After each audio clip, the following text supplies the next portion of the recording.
Awesome. Oh, awesome. If at any point my connection gets weird or you can't hear me, please let me know.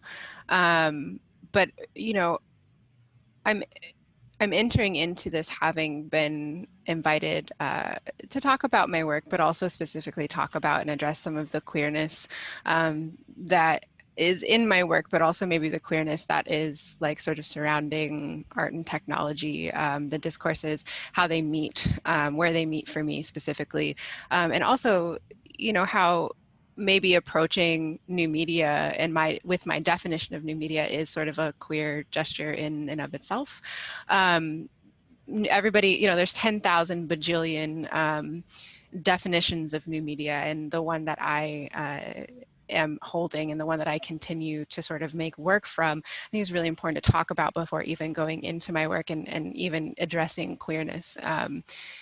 The definition of new media that I hold is not simply a digital arts practice. It's not simply a thing, things that can be made with computers. Because if you've also seen a lot of my work, maybe also like computers haven't been a part of the work. As Jay sort of said, I use sculpture and performance and painting sometimes. It's a very little known fact that I actually like started as a painter. And that's kind of where I move from in terms of the way that I construct my pieces, thinking a lot about formal aspects of the work, like color and composition specifically. But the new media definitions that I work with is any new technology or any technology that is the newest for the most number of people. So also this has to do with like access, like who can access these technologies that I'm working with, that everybody can understand, right? So for example, in I guess it's 2020 now, so like 2010, VR and AR were sort of starting to be a conversation in my community. And I was like, nope. And there's actually there's like a funny essay that I wrote called Rethinking Digitalization, all about how I was really rejecting this like very forward motion of the digitalization of different artworks, because we were also talking at that time about like what is post-internet and how can we sort of acknowledge post-internet with this like digital arts perspective. Like it was just sort of like an accelerationist thing. And I was saying, like, whoa, whoa, whoa, like slow down. We don't even have the computers yet, or even the smartphones at that time, to be able to really process some of the ways that the AR and VR tech at that time needed to be able to be processed. So in my opinion, that was out for me as a medium through which like I could really express myself, because I also knew at that time that I wouldn't be able to reach anybody, right? And I'm not sure, that my intentions in making work is to like reach people more than it is to sort of express myself or sort of make a thing of beauty.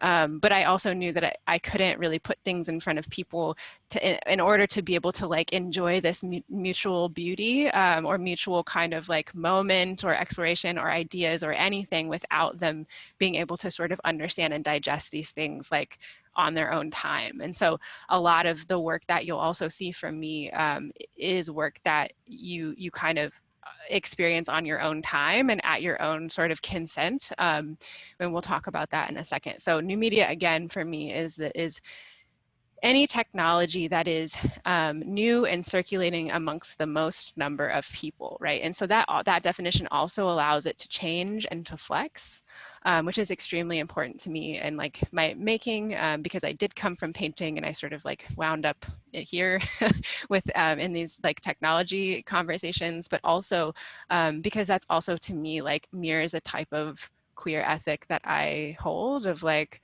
you know, constantly questioning like, is this right? Like, does this affirm me, right? Um, and having a queer method to be able to make objects and provide like a certain kind of queer representation in my work is also very important, because essentially part of that, sort of being able to allow new media to flex and become new things and be new things rather than like new tech, right? For me is sort of, it mirrors that kind of fluidity that like maybe the medium is the message brings. And I think if we're students of digital anything, we've read this a million times, even though I will have you believe it's written by Walter Benjamin, because I've said this a million times, so don't let me don't let me fool you. Don't, I'm still going to say it so I don't say it wrong. But you know, this like Marshall McLuhan thing, the like it's in our face all the time. I mean, Benjamin and McLuhan are both in our face saying very similar things all the time. And this is just something that I've carried with me. I came from a kind of law degree, and I came from a structural kind of educational background. And so I bring a lot of these kind of more academic things into my work, but I've also maintained that academic thing doesn't have to be like rigid in any way, that this queerness can still kind of come in, especially also with new like queer writing on the digital canon. And I replace those canons sometimes with sort of new writing and new perspective, because that also mirrors this understanding that sort of what is, you know, we must sort of interrogate the new in order to create the new, right? But I will give you an example of a couple of works that you may or may not have seen before, and I'm going to share my screen. And I'll talk about some that I have never talked about, actually, which is kind of exciting.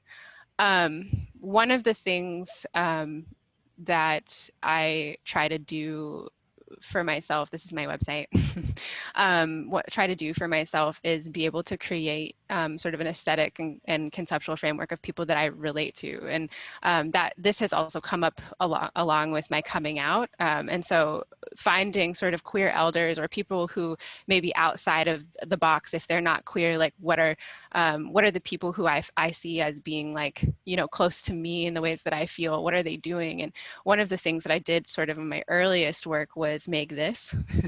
It doesn't even really have a name. Like I actually, the artist Tiana Nakia McLauden has this tattooed on her, which I find really amazing.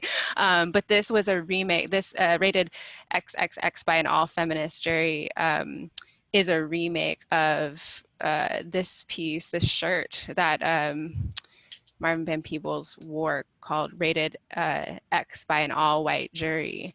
And I really thought that, you know, this person who was making these films that were so kind of out of the box and maybe not, I'm going to also stop sharing for a second, because it's weird, maybe out of the box and maybe not necessarily following in this like very traditional sort of canon to maybe that person's identity. They were sort of saying like, we don't accept this film. We don't accept the ways in which you're talking about us or representing us in a certain way. Now I understand maybe why this was happening, but the concept to me really made it to me, right? Like my work in particular, when I started out with this project called A Personal Project, and I was making work about sex work and specifically like Black women's role in sex work. And I was finding that the conversation around that was really very derogatory.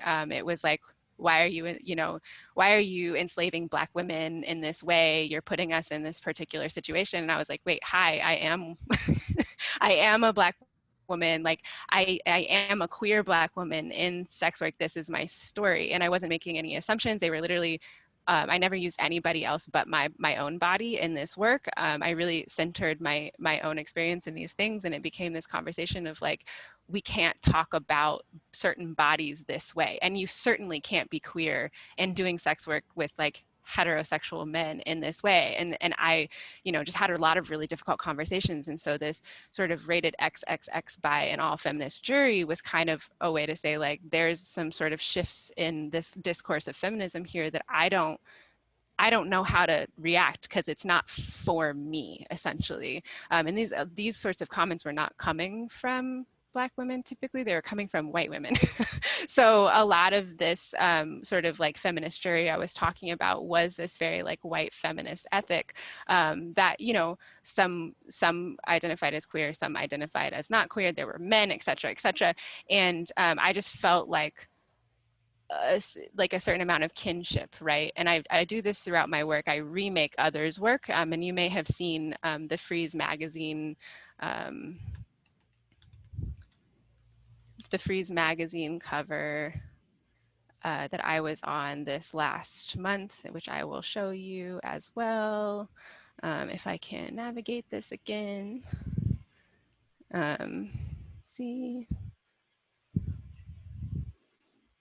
that's my Instagram profile. This Freeze magazine cover here, I did the same thing. This is a Carrie Mae Weems work, and for the life of me, I did not ever expect to be on the cover of Freeze magazine with this work. I was really sort of following that process of like, who do I look up to? Who do I feel represented by in the ways that they're making things? And Carrie similarly like used herself in these works, and I really followed that as a way to you know, kind of stick to one's own sort of story, and also not use other bodies, because at the time also I was feeling extremely used myself. And I think like a queer ethic for me is always not being extractive, right? And so how can we use sort of our work to, yeah, like talk about that extraction.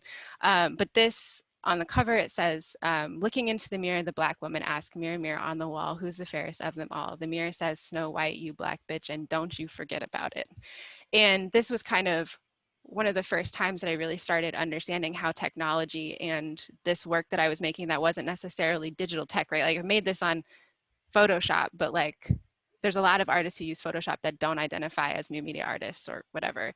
And I was like, oh, you know, Carrie at that time was seeing herself through a technology, and I redefined what was seeing the what was seeing me, right? She was seeing herself in the mirror of, or like she took the picture with a camera that then was a picture of herself in the mirror, and you can Google what that looks like. But I saw those mirrors happening in technology in separate ways too. So this is me looking at my own mirror, right, which is the phone, taking a selfie, then looking into the webcam, which is yet another mirror, which also has something to say about the ways in which these digital texts see us, and also whitewash us, because this was the era, if you don't remember, of the kind of like, you know, cameras that don't recognize certain types of face shapes. And I, at the time, also like had bought this like uh, really cheap smartphone that made me white, which I still am not over, full disclosure. And I was like, oh my God, this is terrifying. Like this, there's something about the way that I'm able to see myself, right? And then if you go deeper into it, there's sort of a coded conversation about like, I was wearing wigs, a blonde wig. I was like living in Paris. You know, there was like a lot going on in this image. And that was sort of like an establishing sort of baseline for me of, okay, if I can find sort of an ethic of sort of not being extractive of myself with my work, because at the time also I was only doing artwork that was being paid for either by my clients that I was doing sex work with or through institutions. You know, I've got this method down. I know kind of what my tastes are, where I'm finding inspiration. And the next sort of step that I was there for was realizing that the technology and the ways that I was seeing technology were through established queer technologies. I'll screen share again. And I know I was only supposed to talk for 20 minutes, but I'm going to go for another 5. Um, That's you're more than welcome. We love what we're hearing. I think it's amazing that how deep you're diving into your work. oh, I'm trying, you know, I'm never asked to talk about this. And so it's really exciting because there's, you know, as a person who doesn't make things that are extraordinarily sort of hardware heavy or software heavy, I'm always being sort of sucked into different conversations, and queerness for whatever reason is never one of them. But the queer technologies that I was sort of realizing at that time, this is a really good example of that. Let's see, we'll scroll down. So I was in a exhibition in a dungeon called Paddles in the middle of New York City, and we had sort of a wait list only, sort of invite only sort of situation where we took, I'm going to stretch this out a little bit. We took like the normal uh, the normal flow of like a BDSM dungeon, and we just made that the gallery show essentially. So when you want to go to a dungeon, what you do is you have to find the sign up, because you can't go on the day unless you're registered because of like certain sort of like child preventative, like, you know, we don't want children in these spaces.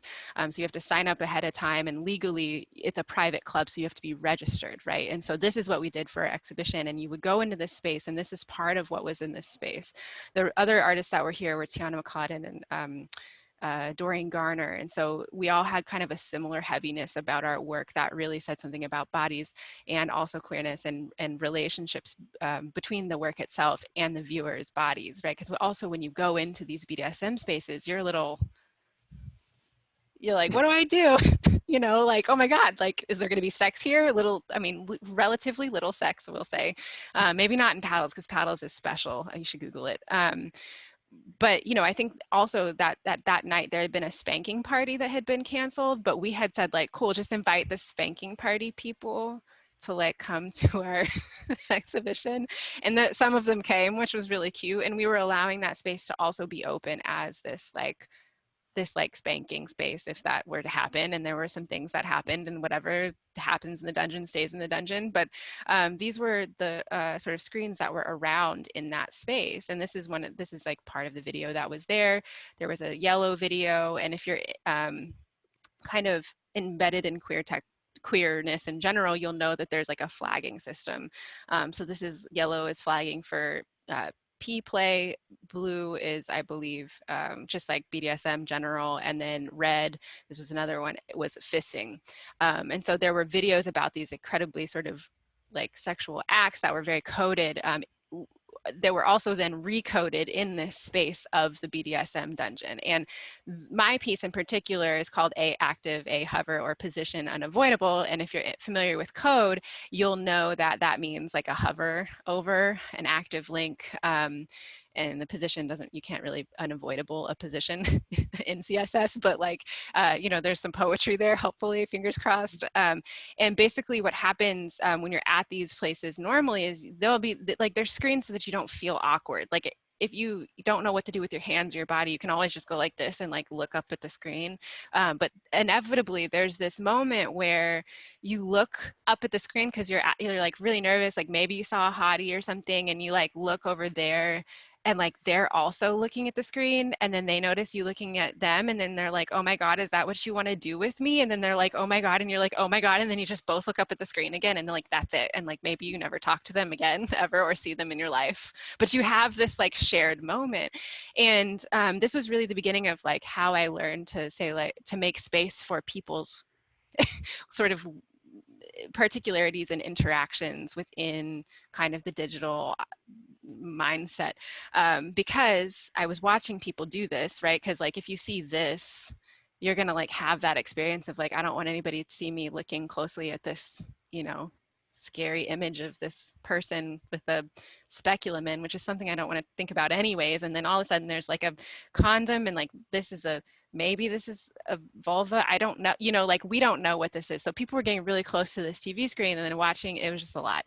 But I realized that this was a technology that was built into the culture that I was belonging to as a lesbian in the BDSM space, and that BDSM was the technology that I was working with. And so my interest in technology studies, and especially like for those of you in DT, like I really struggled when I was there, sort of like to articulate this of like, it's actually not the digital technologies that I'm in the technology kind of field here doing. I'm like designing systems that are these sort of conceptual technologies, right? BDSM as a conceptual technology for sort of either a kind of ascendance, right? Or like for some people it's self-care, or for some people it's a release or fantasy, or like whatever it is, right? You can use BDSM for things, and that's the basis of a technology, right? Use it to do something that we can't do with our hands, fingers, and whatever else. And so from then on, like I started becoming really interested in dance music, finding the queer communities that are using dance music in specific ways as a technology, right? Queer nightlife as a technology. After there's, oh, I'm going to mess up that reference, so I'm going to go walk back a second. But another way to also think through queerness was Kara Keeling's Queer OS, right? Of saying like there are also queer people using these technologies like nightlife or like sex, for example, and it's maybe not the same. So what are the kinds of programs that we're making for this queer like version of, you know, these sort of very widespread shared spaces? You know, how do we make these spaces queer? And you know, I think that that's my job, I guess, as an artist, and where I'm going. A lot of my work is about being haunted or sadness or yearning or kind of all of these things that have to do also with sort of the state of queerness, usually past. I think also like I'm in a space where I identify as a cis lesbian most of the time. um, Ask me tomorrow, I might have a different answer. But, you know, it's a very old school lesbian sort of ethic. And so these technologies that I use or used, especially within some of the work like A Active, A Hover, are very much of an old school lesbian community method, right? And so this is sort of where I'm at now. And I've expanded to using video games and um, now VR and 3D and all of this to be able to recreate this in new ways and new ways. But ultimately, every single piece that I make and every single sort of exhibition that I have is sort of a it's an obstacle course to sort of allow you to let you into the work. And if you don't want to be in the work, you can go away, you know, um, because that's also like a conversation around consent that I think all conversations of queerness should include consent and desire, right? Um, Definitely. yeah, so that's where I'm at.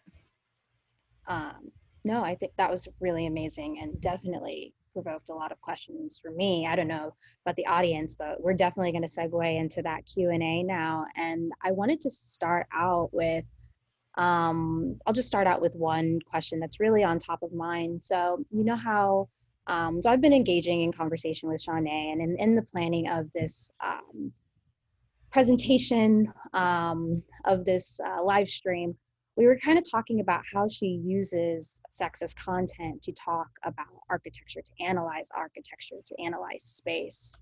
And so I'm really interested if you could expand a little bit on like those formal qualities that you're looking to address in architecture and how that then does relate to the kind of really emotional or conceptual aspects of like haunting, sadness, yearning. How does that then, how do you think that translates into the space? I'd love to hear a little bit more about that. Yeah, thank you for asking that question. So my work called the Chamber Series is a 20-part sort of epic that I've been working on since 2017. And basically what's happening is there's like me performing as this human puppy that I may or may not be in real life.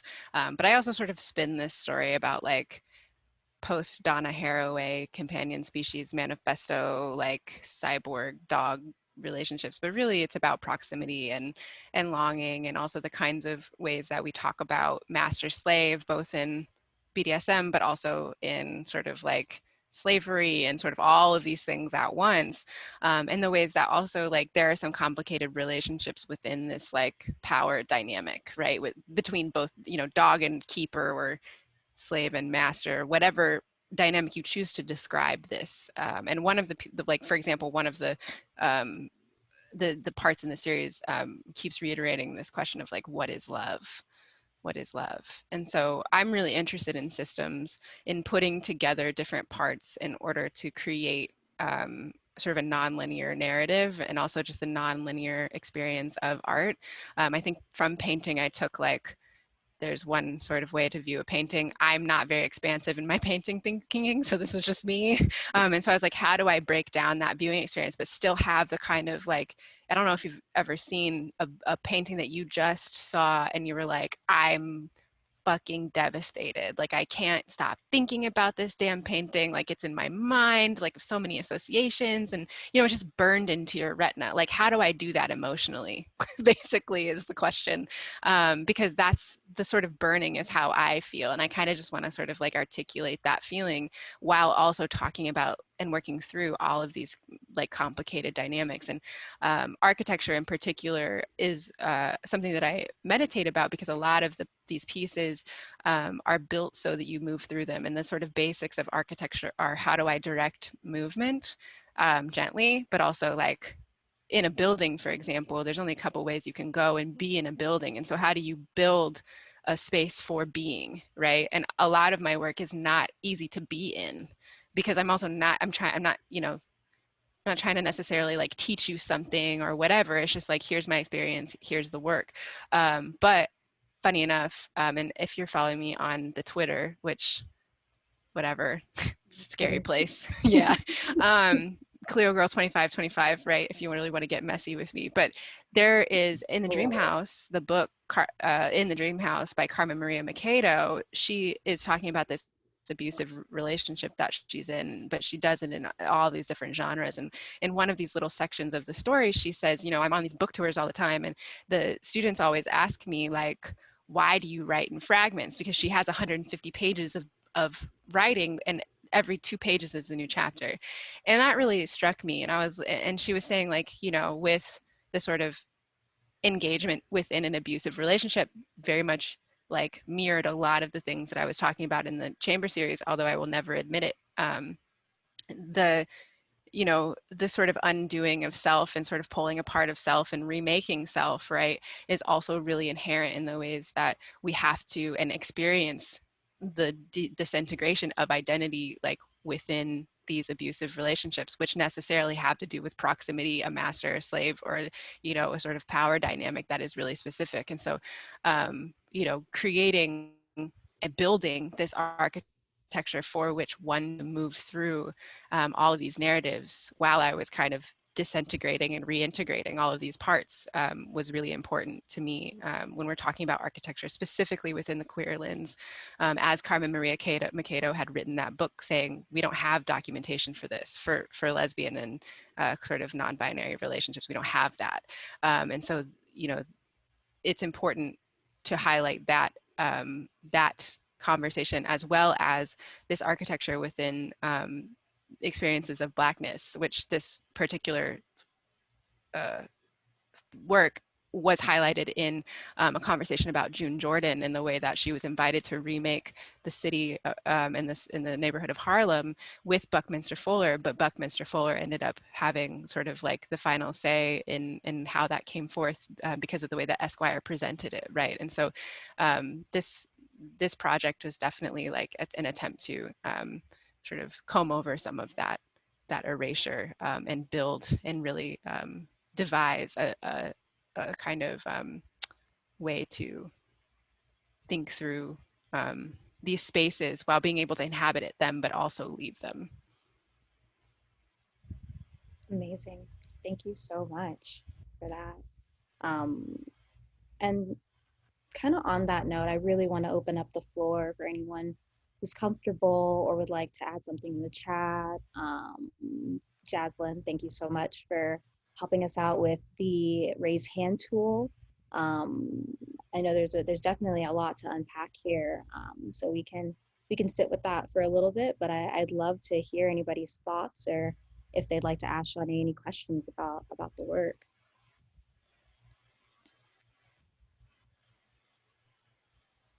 I actually tried to raise my hand and I realized I can't because I'm the host.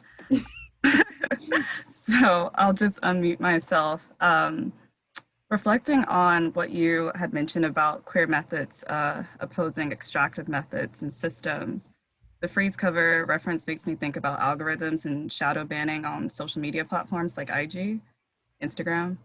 Have you thought of it from that perspective? And what is your advice on subverting technical platforms in general, extractive platforms, and using art to do so? I'm going to be really disappointing in this one because I have not thought about that. I'm like a crystal clear angel on the Instagram because I learned a long time ago that that's like a thing that happens. Or just, you know, I don't, my, my IG is really locked down for a number of reasons. A, because I don't play the social games. B, I also don't, I play them offline. But B, I don't, I get really paranoid about location because a lot of the work that I was doing was really built into a certain system. And yeah, I was like not even approaching this conversation about possibility of being banned, both socially um, or, uh, or sort of really from the onlines. And in terms of subverting things, I mean, this is also something that I'm not invested in like subverting technology. I'm invested in using it in the ways in which we all use it, but only because I'm trying to understand how do I like communicate this poetry through that. Like when I say I'm a poet, I think, you know, I was a painter, but I also like grew up in an organization called Young Chicago Authors in here in Chicago, and we learned that poetry had to be communicated through the language of the people. And to me, social media is the people. And while I'm afraid of the way that that is heavy on us, I have to learn it because that's where the people are. And that's also like, I think at the end of the day, I'm kind of like a loner and like a lonely person. And so part of this investment in not subverting it per se is being able to like live in the light in a certain way, which is like not necessarily the right way, but I think just like personally, that's my way. No, that makes total sense. And it is really interesting too, like on the topic of shadow banning, like how algorithmically the work would display or engage um, with people. I mean, even if you think about how certain platforms, certain language, certain visuals are automatically algorithmically like debased, and I feel like you have to be strategic in a lot of ways if you want visibility. And so I think that perspectives, it definitely comes from every different direction. Um, but yeah, thank you for that. So again, just kind of, again, everybody just feel comfortable interjecting at, oh, wonderful. So we have Jordan Lee in the chat. I want to just make sure everybody feels comfortable in this space. Like, I know I'm talking, but this is definitely a conversation, and we'll warmly welcome any of your questions. So from Jordan Lee, how would you break down your thought process as you work on your project occasionally in terms of, do you write them down or do you design an infographic diagram? Yeah, I wonder if I have one of these. I design, I like draft, and a lot of the time I'm drafting because I like don't make things. Like I really try to whenever I can to like find the person who best makes the thing, and then I go hire them because first of all, I like do not understand numbers. So like if you see a sculpture by me, like I did not make that. And so sorry, there's lots of noise. I do a lot of drafting, and that means like specifications. And even then I usually like ask somebody to help me. I'll draw it, but I ask somebody to help me sort of make sure that the instructions of certain things are really in place. And so when I have an idea for something, typically it's been stimulated by a commission. And then I'll sort of like meticulously lay it out in my vision. So yeah, I'll create like mock-ups of digital mock-ups of things. I will, yeah, just try to be like, this is what I envision. For example, I was working with the kitchen, and the kitchen has a very robust, the kitchen in New York has a very robust sort of production and installation team. And they were like, here's a big list of kind of sizes of screens and different things that I have. And I basically just go through people's like lists of equipment, and I go through and I pick them out and I try to match them as best I can to the kind of drafted sort of space, like very drafted in the sense of like architecture drafting. Like I lay out the room, I place everything with different little coded markers and try to put the measurements and stuff, and I sort of move through there. But also a lot of those times I'm trying to direct movement, right? And so not to be super long-winded about this, but dog whistle, which is the work that I think you saw in the in one of the invites, maybe this one in particular. This is the thing that I was talking about, and so I had, for example, this these screens were like 5 feet tall, and then somebody fabricated this for me, and I drew every single thing. Yeah. And typically I will think in whole exhibitions. And so I will say like, I need this, like this amount of space, and then I'll try to do studio visits to place those things. And just, you know, full transparency, the problem with this kind of making, the reason why you don't see this a lot is like the kinds of funding that I need to facilitate these full expressions of the work that I want to do is astronomical. And so I'm at this point where I'm asking like, I need $20,000 in grants to be able to produce the things that I have. And I have backlogs, like most of those things that you see back there are all journals at the bottom, the black ones, journals full of these kinds of exhibitions that I have just in my mind mapped, right? And whether or not they actually show up is a whole different story. And so my legacy will be some of these little pieces that you've seen, but it will also be necessarily like tons and tons and tons of architectural plans as well. Shin, hi there. Hop on or in the chat, whichever makes you more comfortable. Hi.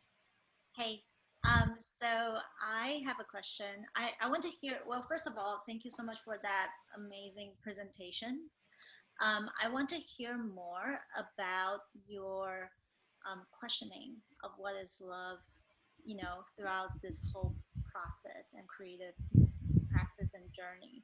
And I'm also curious about how does the approach of approaching BDSM as a conceptual technology, and also thinking about space and architecture, also having you know, its own kinds of technical and technological approaches. How does thinking about system frames or push that question of what is love forward, or does it, I guess? Yeah, it definitely does. I mean, it's funny because they kind of like all collapse in on each other at a certain point. I mean, even just if you take one of them and say like, let's use BDSM as an anchor. And like for a long time, that's what I was doing. And it's funny because in the pandemic, I'm like, oh, like, how do I do this? I'm not really in that mind anymore. But I keep coming back to it because of the question of love, right? So so this triangle that you've drawn is really wonderful because at any point I can kind of like turn the triangle and kind of base the conversation around one of those points. It's kind of like that thing, that horrible sort of infographic that's like what you get to be smart or wild or fashionable or something like that, and it said like pick two or something, like you can't be all three amazing things at one time. And it's kind of like that, right? But if we take like BDSM as the point, like in BDSM, for example, you have to architect or build and devise these systems to be able to have a successful feeling of X. That's like one way to approach this if you're like really deep into this. And sometimes that can be like 6 months planning for one night or something. And not only is this a sort of conceptual planning, like for example, you might want to have a scene where like you're a kitty and like somebody like builds you a kitty scratch post or something like this. So you're like architecting like this concept, this fantasy, but you're also architecting like you're building the furniture and the kind of like whole space around that. And so you have to think like, what are the systems, right, in which I can achieve X? And that's kind of like art, I think, in general. And I was like, oh, hey, I'm making art all the time. Why don't I just like make this my life, you know? But yeah, for example, like this kitty scene, for example, like I want to be made to feel like I'm a cute kitty and people want to play with me, and that I can also be like really mean and bratty because we know that's like how cats are, and I'm a cat, right? Say that this is true. You would need like little like feather toys, and you would need like little glasses of milk, and like you would need like your little scratching post, and maybe a house, or maybe like a blanket, or maybe you need like dress up or whatever. But all of these things signify a kind of like care. And I don't mean to like bring in this like ethic of care into the conversation, because it's very much away from the conversation, but it's intentionality, right? So that's a better word. And there's signifiers. Just like any art would have signifiers, but they do double duty, because you not only have the object, which then represents something beautiful and something that you can love or that you can feel for, but then you have what the object does, which is something that activates a kind of like, kind of serotonin and oxytocin, right, release in you, that the BDSM as a technology is enabling. And so there's technologies upon technologies upon technologies which create these like systems of release, more or less. And that's something that, in this, where is it? I'm going to find it and show you. In this dog whistle program, for example, I tried to kind of point to, in this particular photograph, you see this screen that says release, and then you see this this mooring anchor with chain wrapped around it, and it's like this release point. You'll find this in every single artwork that I do, because eventually, sort of the kinds of systems have to stop or break down, because it's a mechanical system, and every system must stop or must have an end. When it's relationship to body, I guess. It doesn't necessarily have to in relationship to machine, but even machines at some point die. And I think that that kind of built intentionality is love to me. And I think that in that position that I was sort of taking and putting forth this question, that was really the question of just like how much of this proximity between this master and slave is intentional, like how do we sort of get ourselves in line, like in the sort of get your people kind of way, um, to be able to step with intentionality in proximity to each other with the inhabiting these power dynamics. And there is a release, and whether that release is accidental or sort of like symptomatic, it's still a release, and those power dynamics have to break down at one point or another. I think, at least for me, that's how they're interconnected. Makes a lot of sense for me. As well. So I also wanted to, just because we have a couple minutes left, we had a question by T, and they wanted to know, they wanted to know, how do you use queerness as a method of healing? Yeah, I'm not sure I do. And I think that this is something that I contend with all the time. Like, queerness is not a space where I've necessarily found a healing. And also the things that I do that are sort of my introduction to queerness might be a road towards cohesion, for example. But cohesion and healing aren't always the same thing all the time. And I teach this course called Sex and Gender in New Media. And one of the things that I constantly kind of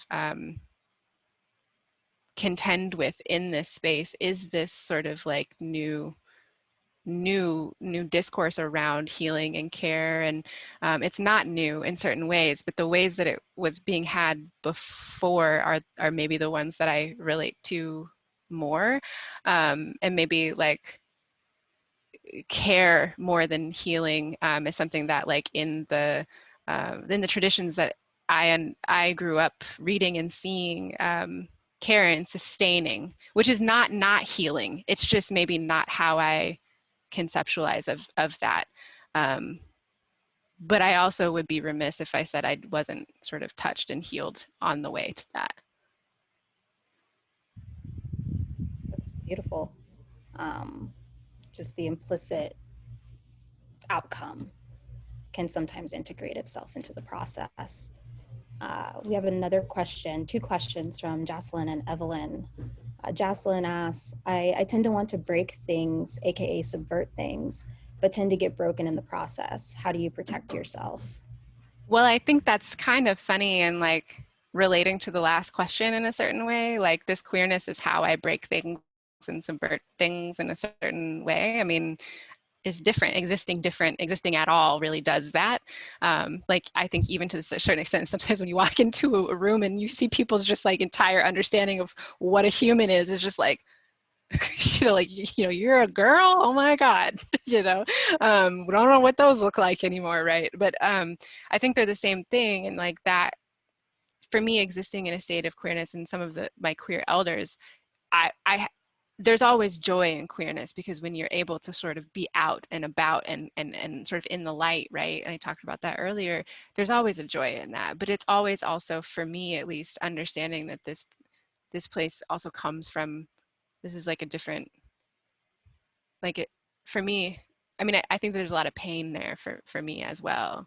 That journey for me wasn't always, yeah, like great. And that love, for example, that I was talking about earlier is necessarily combined within that. And I'm still very much in the spot of like figuring out how to always exist with joy and that pain simultaneously together. But I haven't figured that out yet at all. And allowing that sort of dissonance to happen and allowing myself to feel a little negative towards like a sense of being, right? I think that for me also queerness has a lot to do with just always refreshing and questioning, and maybe there's like some negativity there of the self. Yeah, is how I kind of contend with that. And that subversion comes from being able to exist through that pain and be out all the time in that way. Thank you. Really appreciate that. So we have only a couple minutes left, so this will be our last question. Thank you, everyone, for your inquiry and for being very thoughtful in this space. Evelyn asks, how do you think about consent and persuasion in your work? Or how do you think about making art that persuades someone to interact with or experience it versus art that allows for an experience of informed consent? I mean, I'm not graceful with this.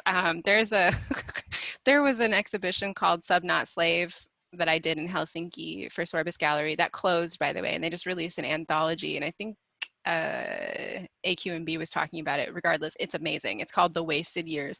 Somewhere here, I wish I could hold it up because it's so wonderful. But part of the conversation around this exhibition critically was just like, what does consent look like? Because you walked into a yellow room talking about like piss play essentially, and you're supposed to queue up, and then there was a video in the toilet, and like you had to put your face in the toilet, and people were like, this is scandalous, it's scandalous. And then the gallery made this Finnish sort of delicacy that was supposed to look like bathroom stuff. I forget which kind of bathroom stuff, but they sort of indulged this this kind of theme, and so you were really like put into this bathroom fantasy. And people were like, I don't know how I feel about that. I was like, well, you can leave, I guess. I don't know. And I kind of got some shit for it. And I have zero answer for you. I don't know. I don't love a trigger warning all the time. You know, and I think as academics, we struggle with this. And also as an artist, I also struggle with this, but I try not to put my artwork in any place that would also sort of be not conceptualized and sort of like thought through first. So like to me, that's why I really try to have very close relationships with the curators so that they can sort of build their exhibition so that my work is in context with the story, right? Which is a way to kind of take care of that consent. But the other thing that comes up too is access. Like I walk with mobility aids a lot of the time, and so there I got come after a couple of times being like, your work isn't accessible. And I'm like, I know. Like, I don't know what to, I don't know. These are still problems in my studio. But, should all work be accessible is another thing. And if it's not, how do we make other versions of that work, which would necessarily become a different work in that system? So, yeah, I don't know. SHAWNÉ, would you be willing to show us the work that you referenced really quickly on your site? Yes, I can. Maybe I can. I absolutely can. Yeah, this work, and it's funny because to me it was like this was the young sort of like artist in me. It's been years since I've done this. This is the Sub Not Slave gallery. It was like really minimal, really simple, and I didn't even go there. You know, it took us 2 weeks to put together, and so I did not. When you're making work in a bubble, you know, there's no checks and balances, and this is a really important thing to think about, right? This particular work was just out there on the street like this. And then the other one that I was talking about with the accessibility issue was this work. Let's see where to go. This one. And basically, in order to read this book, you have to kneel in front of this plinth, and it's hard. Like, I couldn't do this. It's like 25 minutes of like reading through this giant book, which also takes a lot of range of mobility, right? On the floor in a gallery, and it's incredibly uncomfortable, and it's the point. There were sort of copies in the gallery, but it wasn't the work, and yeah, I don't know what to do about that. I think that's a fair answer too, especially in this like art, like we were talking about. There doesn't necessarily need to be a goal just as much as there doesn't necessarily need to be an answer. But I do think it's very interesting how, like, through your relationship with your curators, through the contextualization of your work, you implicitly try to frame a space where people can opt in or opt out. And I think that's important, without explicitly saying, trigger warning, beware, which also becomes visual imagery integrated into it, and can be charged in a lot of ways. Yeah, exactly. I'm not interested in that at all. And I'm also not interested in, like, if you don't want to see the work, don't watch it. I don't care. What I want is for you to have a certain amount of investment with it, and then I want you to come talk to me. Right. Definitely, enabling that conversation. Well, now that we are wrapping up, I just want to thank you for sharing your time, your space with us, SHAWNÉ. I really appreciate everyone for joining us today. I want to give a special thank you to all our team members, the team at Cloud Salon. We have Richard Tay, Shin Shin, Sven Travis, the graphic designers, Richard Tay from Cloud Salon, Jocelyn, Tipur, Livia Folds, and myself from Black Beyond, and our program coordinator, Sam Morrison, and of course, support from the Design and Technology program, John Sharp and Melanie Crane. Don't forget us, same time next Friday. Black Beyond and Cloud Salon invites you to look at So Limited for an artist talk, and look forward to that as well. So thank you so much, everyone, for coming and joining us.